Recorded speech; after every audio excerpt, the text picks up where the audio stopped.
Buddhism is to Hinduism as Christianity is to Judaism. So one more time. Buddhism is to Hinduism as Christianity is to Judaism. So Hinduism was an older tradition that Siddhartha Gautama, who was in that highest caste, that Brahmin caste of nobility, scholars, priests. Siddhartha's father was a warrior chieftain. And on the day of Siddhartha's birth, and this is a real historical figure. This isn't just myth or fairy tales. We have the village, we have archaeological evidence of where Siddhartha Gautama was born. And probably in modern day Nepal, northern India, in this province. And on the day of his birth, there were all these signs and omens. And one of these old hermits came out of the wilderness and he said, I want to see this child. And it reminds me so much of the story of Simeon in the Bible, who wanted to see Jesus before he died. And so you have this hermit come in and he makes a prophecy. He said, this will either be a great warlord that will unite all the different kingdoms of India, or he will bring salvation or enlightenment to the world. And the father, being a warlord, said, we'll take option one, thank you very much. And the hermit said, well, you can pick what you want, but destiny is not always as we wish it to be. And so his father, knowing this prophecy, did everything he could to steer Siddhartha towards this path of being a warrior and not be religiously minded. And so he taught him in the art of hunting and warfare, and he got him a beautiful wife, and he had summer palaces and winter palaces. And so he kept him in this like bubble of opulence and tried to keep him away from any sort of pain or suffering or things that might start you questioning the meaning or purpose of life. But as Siddhartha got older and he had just had his first child, he told his father, you expect me to rule after you, but you don't even let me see your own kingdom. I want to see the people. And his father said, okay, give me a couple days. And so he whitewashed the city. He gave the peasants all new clothes to wear and threw them a feast. So everyone was in a good mood. And then he paraded his son Siddhartha through the town down a select route and then brought him back into the palace. And Siddhartha was so excited about his day and the things that he saw that he snuck out again that night with one of his servants to see the city again. But this time the facade was gone, the parade was over, and he was seeing how the people were actually living. And he saw three things that day that he had never seen before, and it changed his life forever. And the first thing he saw was old people. His father had never allowed him to see old people because he didn't want him to realize that was the fate of all men. And when he asked his servant, what's wrong with those people? Why are they all wrinkly and hunched over? His servant said, they're old, Siddhartha. And he said, old, what's old? And his servant said, Siddhartha, everyone gets old. And he said, even princes? And he said, yes, Siddhartha, even princes. And as they traveled along, the next person he came across was someone screaming and in horrible agony. And he says, what's wrong with that person? And his servant said, they're sick.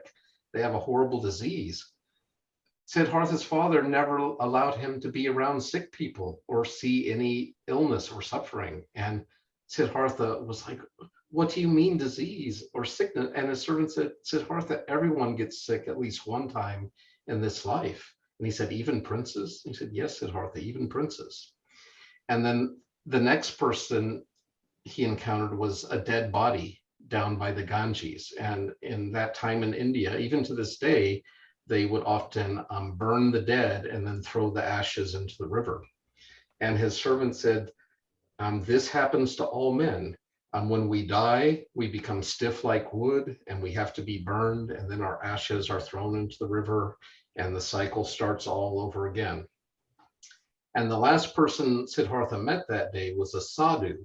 And a sadhu is a Hindu ascetic. Does anyone know what an ascetic is? They're also called like fakirs, F-A-K-I-R. These are the people you see charming cobras, sleeping on beds of nails, walking across embers, those sorts of things. And these ascetics would try to so control their physical bodies that they could release their spirit and be free from their mortal form. And when Siddhartha saw these four people, the old people, the sick people, the dead people, and then these ascetics, he vowed that he was not going to rest until he found the end to suffering in this world. And so he left the kingdom, he left the palace, and he became an ascetic. And he lived with these people in the forest where he would just practice meditation.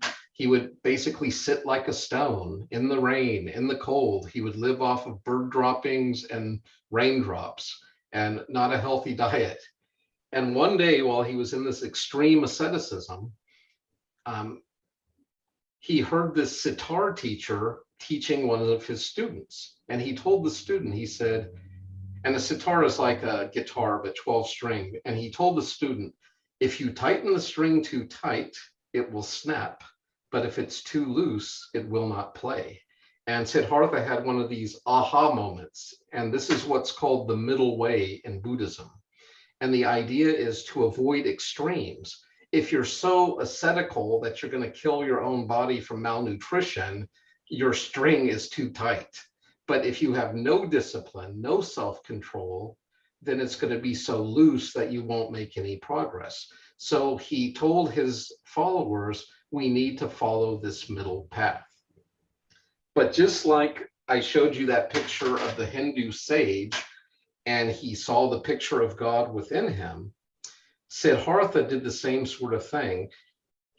And this is what's called his time, he's found enlightenment under the Bodhi tree. And the Bodhi tree is it's like one of those big fig trees like we have in Balboa Park. And so he's sitting under this tree, and it's so similar. He had fasted for, 40 days. And then when he's in this state, Mara, the Lord of Darkness, comes to tempt him, basically with wine, women, power, riches. And in each case, Siddhartha is like, no, that's just a loot. I will not be distracted. But when he thought he had passed all those distractions and he pulled back the last pedal, what appeared before him was his own image. And he saw himself. But he realized this was the last test, and where the other Hindus had failed before him, they had been seduced by the ego self, proclaiming itself as God, where Siddhartha renounced his own ego and annihilated his self until he realized there was anatman, or no atman. So in the Buddhist sense of self, there is no self. There is nothing inside of that flower. But now I have to qualify, because Buddhist nothingness is very different from Western nothingness. And I actually learned this from a Western philosopher, George Hegel, who was a German enlightened romantic philosopher. And you ready for this one? This is going to be mind-bending. You can share this with your friends and family. I'm going to show you how everything and nothing are the same thing, by definition. So everything is that of which nothing can be added to or taken away from. Because if you could add something to everything, it wasn't everything. And if you take something away from everything, it's not everything no more. Nothing is that of which nothing can be added to, because if you add something to nothing, it's not nothing anymore. And it's that of which nothing can be taken away from, because if you could take something away from nothing, it wasn't nothing. So everything and nothing is that of which nothing can be added to or taken away from, which makes them the same by definition. So when the Buddha says he pulls back Buddha just means enlightened one. And when Siddhartha Gautama became enlightened, he was called the Buddha. And that was his enlightenment, that there is no self, there is nothing inside of you, but that nothing he's talking about means everything. Everything is inside of you, because the universe am I, but there is no me. There is no I. There's just the universe.